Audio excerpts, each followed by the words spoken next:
El 22 de julio de 2011, el número de emergencias de Noruega recibió una llamada desde la isla de Utoya. Del otro lado, una voz joven y agitada susurraba: «Hay un hombre vestido de policía disparando contra todos. Necesitamos ayuda». Para ese momento, el atacante ya llevaba casi 20 minutos caminando por la isla, con 2 armas de fuego, disparando con calma contra adolescentes que corrían, se escondían o se tiraban al agua. Algunos intentaban nadar para salvarse y otros hacían los muertos entre cuerpos reales. La policía llegó 70 minutos después de que empezara la masacre. Para ese momento ya había matado a 69 personas y había asesinado a otras 8 con una bomba en el centro de Oslo. Y todo lo había hecho él solo. Durante varios días, muchos noruegos pensaron que el responsable iba a ser un grupo islamista. Nadie se esperaba que fuera un noruego rubio, cristiano, nacionalista, obsesionado con la pureza europea y el odio a la izquierda. Este es el caso de Anders Behring Breivik, un hombre que no tan en silencio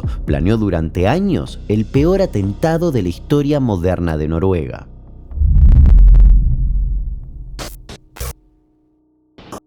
Anders Behring Breivik nació en Oslo el 13 de febrero de 1979. Su madre, Wenche Behring, era enfermera. Su padre, Jens, era diplomático. La relación entre ellos duró poco. Cuando Anders tenía 1 año, se separaron. Él quedó al cuidado de su madre, quien luego sería descrita en múltiples informes como inestable emocionalmente, con episodios de negligencia, agresiones verbales y un vínculo confuso con su hijo. Cuando él tenía 4 años, los servicios sociales noruegos ya evaluaban si debían quitarle la custodia o no. Se fueron mudando de casa en casa y mientras tanto la relación de Anders con su padre fue prácticamente desapareciendo. En paralelo, durante su adolescencia, se obsesionó con su imagen personal. Se hizo cirugías estéticas, pasaba horas en el gimnasio y publicaba fotos suyas mostrando su cuerpo. También se dedicó a jugar videojuegos en línea incansablemente y a grafitear las calles de Oslo, lo que le valió varias denuncias. A los 15 años, después de ser detenido por hacer unos grafitis, la relación con su padre se terminó de romper. A partir de ese momento, Anders quedó prácticamente solo, viviendo con su madre en un departamento del que casi no salía. No tenía pareja, amigos ni trabajo estable. Se presentaba como empresario, pero sus intentos con pequeñas empresas siempre fallaban. Pasaba gran parte del día en internet consumiendo contenido político, foros de extrema derecha y blogs anti-inmigración. Y cabe destacar que su propio padre declararía, tiempo después, que fue el propio Anders quien decidió cortar todo contacto con él. El padre dice que siempre estuvo dispuesto a recibirlo, pero que Anders se alejó voluntariamente. Su última charla fue en 2005 por teléfono, tras 10 años sin contacto, cuando Anders le contó que le iba bien con una empresa propia, pero no volvieron a verse nunca más. El joven no tenía antecedentes psiquiátricos ni penales graves.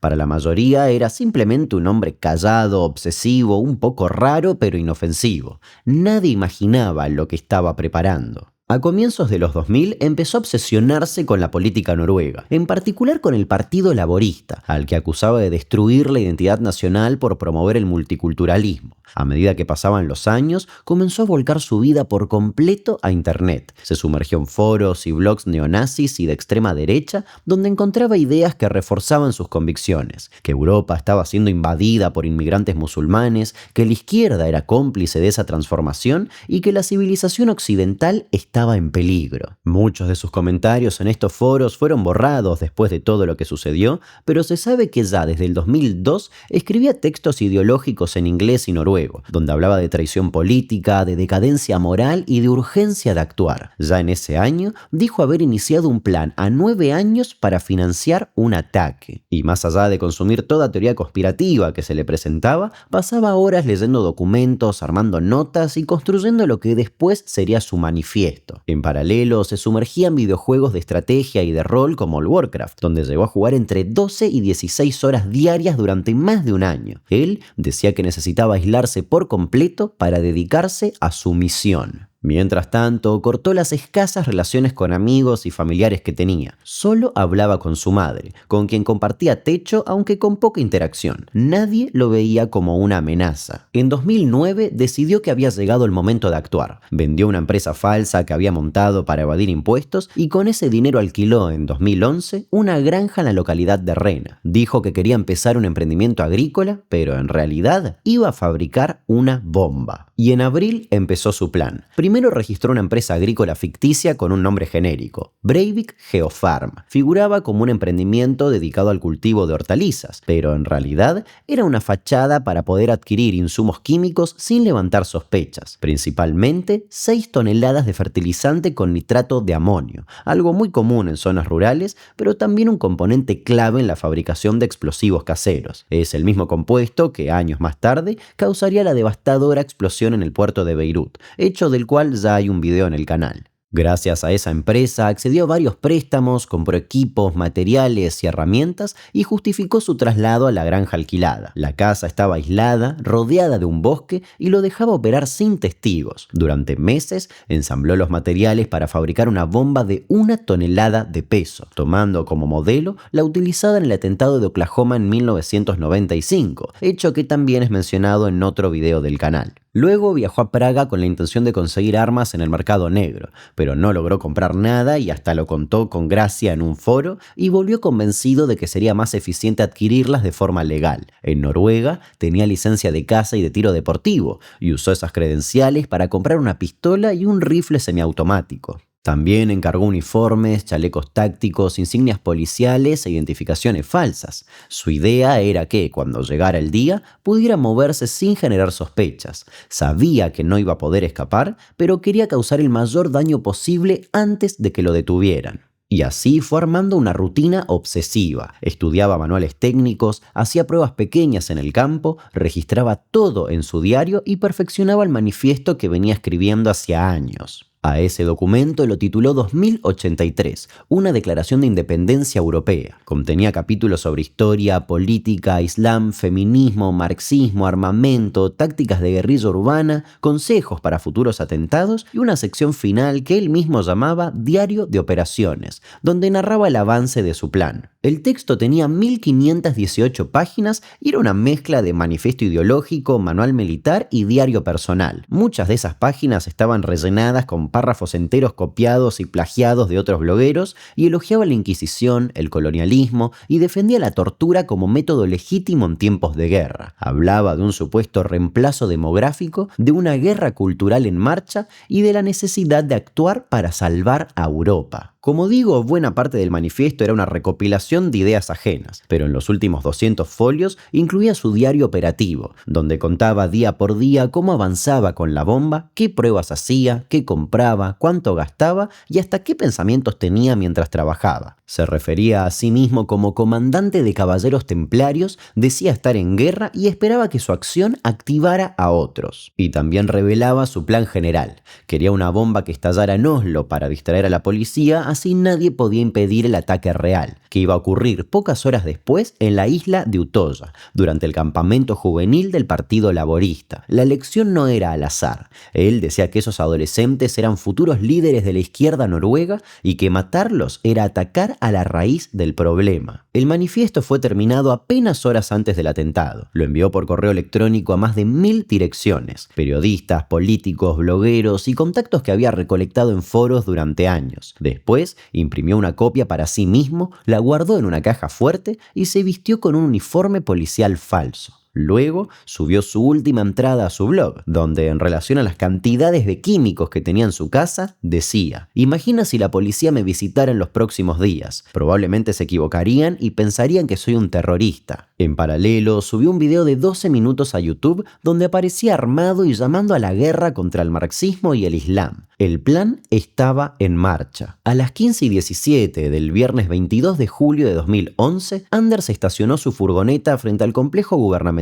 de Oslo. Minutos después, salió de ella, se subió a otro coche y la furgoneta explotó. La bomba tenía cerca de 1 tonelada de nitrato de amonio y combustible y destruyó por completo la entrada del Ministerio de Justicia, dejando un cráter de 2 metros de profundidad. Murieron 8 personas y más de 200 resultaron heridas. El objetivo no era solo matar. Breivik quería desestabilizar, golpear simbólicamente al gobierno, que en ese momento estaba en manos del Partido Laborista, pero sobre todo desviar la atención. Sabía que la explosión iba a movilizar a todas las fuerzas de seguridad y que el foco de la policía iba a estar ahí, pero mientras tanto, él iba a estar en otro lugar. Apenas una hora después ya estaba manejando un segundo vehículo, un coche alquilado cargado con armas, municiones y un uniforme policial. Su destino era la isla de Utoya, a unos 40 kilómetros al noroeste de Oslo. En ese momento, en la isla había más de 560 jóvenes que participaban en un campamento de verano organizado por las Juventudes Laboristas, el ala juvenil del Partido Laborista Noruego. Desde hacía décadas, Utoya era el escenario habitual de este tipo de encuentros, donde se discutían ideas políticas, se hacían talleres y se compartían actividades recreativas. A las 16:57 llegó al embarcadero, donde tomó el transbordador que lo cruzó hasta la isla. Él dijo que venía a hacer una inspección de rutina porque había un riesgo de atentado tras la explosión en la capital. Todos le creyeron.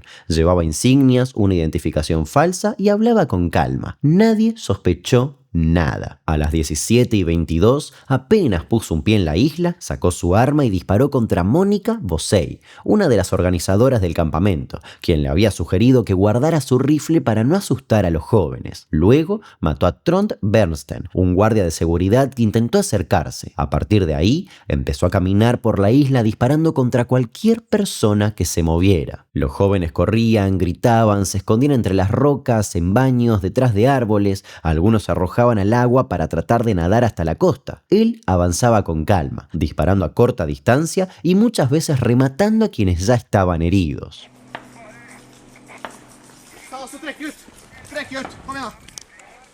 Desde la isla comenzaron a llamar desesperadamente al número de emergencias, pero los operadores ya estaban desbordados por la explosión en Oslo, y algunos no creyeron que se tratara de un nuevo atentado. Hubo demoras en reportar correctamente lo que estaba pasando. La policía local no tenía acceso inmediato a helicópteros ni a lanchas rápidas. De hecho, el grupo especial antiterrorista tardó más de una hora en llegar a la zona y una vez ahí tuvo que buscar un bote civil para poder cruzar. El operativo fue totalmente caótico. A las 18:26, luego de matar a 69 personas, Breivik llamó al número de emergencias. Dijo: «Soy el comandante de la resistencia noruega. Estoy en Utoya. Quiero entregarme». Telefonpolitiet.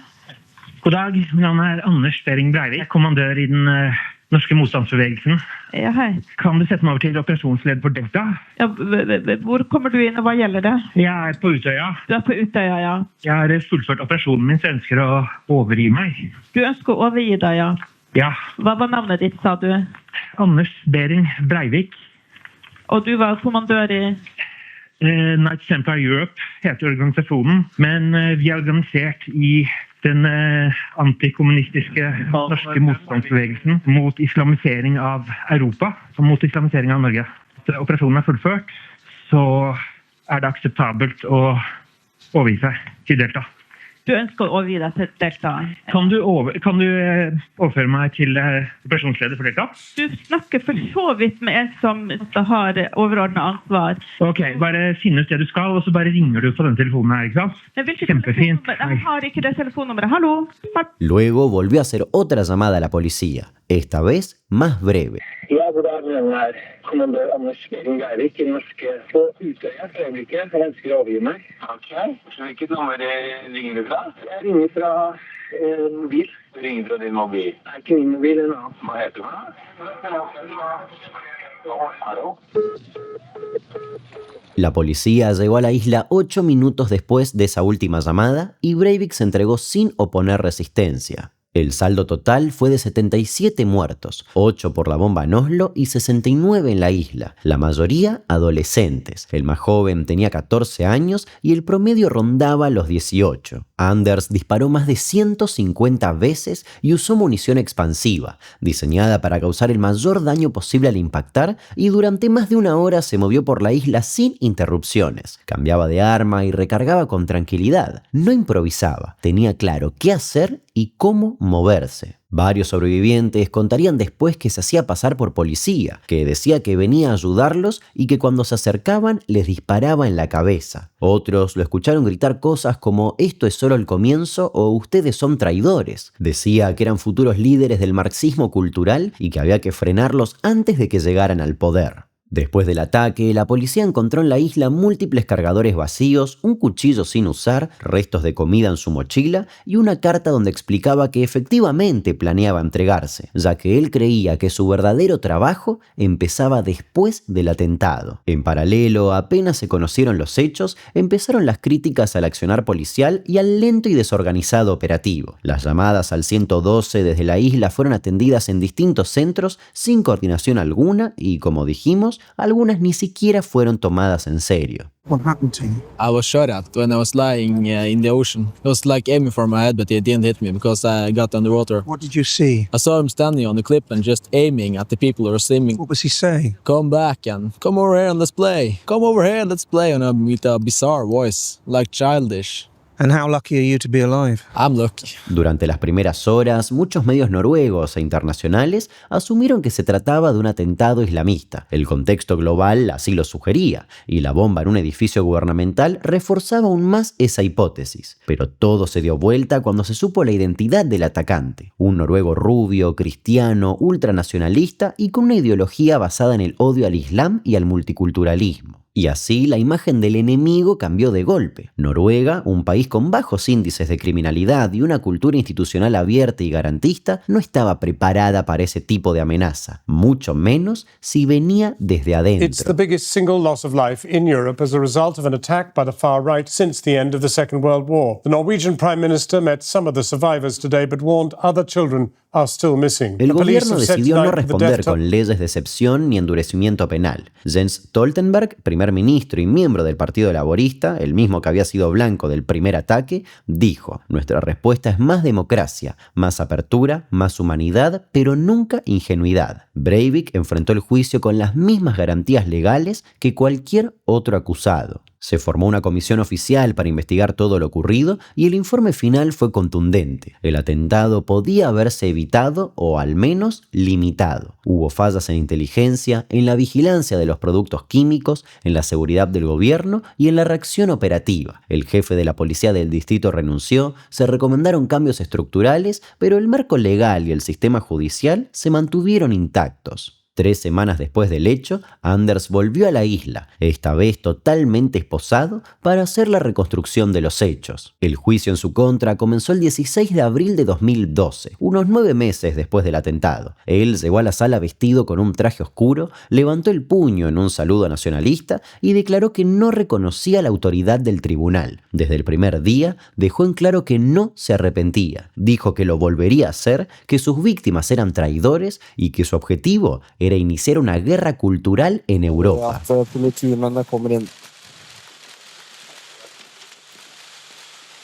Durante semanas, el proceso fue una combinación de exposición mediática y rigidez judicial. Anders pidió declarar extensamente. Habló durante horas sobre su ideología, su manifiesto, su entrenamiento, su visión del Islam. También dijo que había usado videojuegos para entrenar su puntería. Aseguró que jugaba con un simulador de mira holográfica para prepararse mentalmente para matar. Y si bien esa declaración tuvo bastante impacto mediático, fue calificada de irrelevante por los peritos, ya que obviamente esa no fue la causa de su terrorismo, sino su fanatismo ideológico. También dijo que el atentado era atroz, pero necesario. Además, agregó: no me considero un asesino de niños. Todos esos militantes eran traidores responsables de la islamización, aunque tuvieran 14 años. Admitió que esperaba decapitar a la ex primera ministra Gro Harlem Brundtland si hubiera estado allí y matar a los 560 participantes del campamento. La ex primera ministra efectivamente había estado en Utoya ese día, pero se había ido un par de horas antes de que él llegara. Por otro lado, contó por qué decidió perdonarle la vida a un joven en particular. I dag tok massedrapsmannen nemlig ordet for å fortelle hvorfor han sparte Adrian Prakon. Det noen typer mennesker som ser litt mer venstreorienterte ut enn andre. For eksempel en person med dreads vil automatisk falle i den marxistiske kategorien, men han ser veldig høyreorientert ut, og når jeg så ham,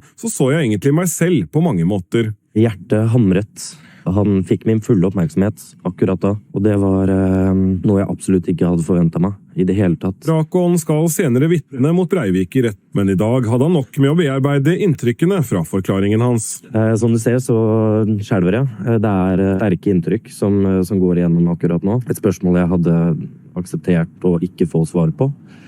Uno de los debates más importantes fue sobre su salud mental, ya que de eso dependía todo. El primer informe psiquiátrico lo declaró inimputable, ya que lo describía como esquizofrénico paranoide. Pero esa conclusión fue muy cuestionada. Anders no deliraba, tenía una ideología extrema pero estructurada. Por eso el tribunal ordenó un segundo peritaje, que lo diagnosticó con trastorno narcisista y antisocial de la personalidad, pero plenamente responsable de sus actos. Por eso, la fiscalía pidió que fuera declarado culpable y enviado a prisión como un criminal responsable y no como alguien con una condición mental. Y de hecho, la defensa de Anders también pidió lo mismo. Él no quería ser visto como un loco, quería ser visto como un combatiente. Finalmente, el 24 de agosto de 2012, el tribunal lo declaró culpable de terrorismo y homicidio premeditado y fue condenado a 21 años de prisión, la pena máxima en Noruega, con la posibilidad de extenderla indefinidamente si se considera que sigue siendo un peligro para la sociedad. Es una figura legal que permite mantener a un preso por tiempo indefinido sin necesidad de cadena perpetua. Desde entonces está recluido en régimen de aislamiento en una unidad especialmente diseñada dentro de una prisión de máxima seguridad. Tiene 3 celdas, una para dormir, otra para estudiar y una tercera para hacer ejercicio, y no tiene contacto con otros presos. Tiene acceso a libros, a una consola vieja y a una computadora sin conexión a internet. No recibe visitas, salvo de sus abogados. Y en todos estos años intentó mantenerse visible. En 2016, por ejemplo, presentó una demanda contra el Estado noruego alegando que el aislamiento en prisión violaba sus derechos humanos. El tribunal de primera instancia le dio la razón parcialmente, pero la sentencia fue revertida en apelación. La Corte Suprema noruega se negó a revisar el caso. También pidió la libertad condicional en 2022, cuando se cumplieron los primeros 10 años de condena, pero le fue denegada sin debate. Además, en varias ocasiones intentó enviar cartas a otros extremistas presos en Europa buscando establecer vínculos, pero las autoridades siempre interceptaron esos envíos. En total, intentó enviar unas 220 cartas. Y dato no menor, las autoridades penitenciarias informaron que recibía también muchas cartas de admiradores e incluso propuestas de matrimonio. Y si bien se le censura cualquier salida de correspondencia, su manifiesto ya circula en foros extremistas y hasta ya inspiró a otros terroristas. Por ejemplo, al australiano Brenton Tarrant, autor de una masacre en 2019, quien citó a Breivik como su gran inspiración y llegó a comunicarse con sus seguidores. Lo mismo con el atacante de Hanau en Alemania en 2020, quien lo veneraba. Además, algunos grupos supremacistas en foros clandestinos lo consideran un mártir o incluso un santo de la ultraderecha. Cada 22 de julio se realizan actos en memoria de las víctimas. En Oslo y en Utoya hay monumentos con sus nombres y algunos sobrevivientes se convirtieron en activistas o hasta se involucraron en política. Ina Libak, por ejemplo, que sobrevivió escondiéndose, llegó a liderar las juventudes laboristas años después. Otros, por supuesto, eligieron el silencio. Algo a destacar es que luego del hecho, el campamento del Partido Laborista tuvo récord de participación. En Breivik, más de 1000 jóvenes han vuelto a la isla noruega de Utoya para participar en el campamento estival de las juventudes laboristas. Una cifra récord de asistentes con la que los noruegos quieren cerrar una de las páginas más negras de su historia reciente. Entre los participantes se encuentran algunos de los que se encontraban en la isla ese 22 de julio de 2011. La sociedad noruega en general ha intentado no dar publicidad al nombre de Breivik más allá de lo necesario. Se suele hablar del 22 de julio para referirse a la tragedia sin mencionarlo directamente, en parte para negarle el protagonismo que buscaba. Anders no volvió a aparecer en público desde entonces. Para la justicia sigue siendo un peligro y para la mayoría de Noruega una figura que se recuerda pero no se menciona.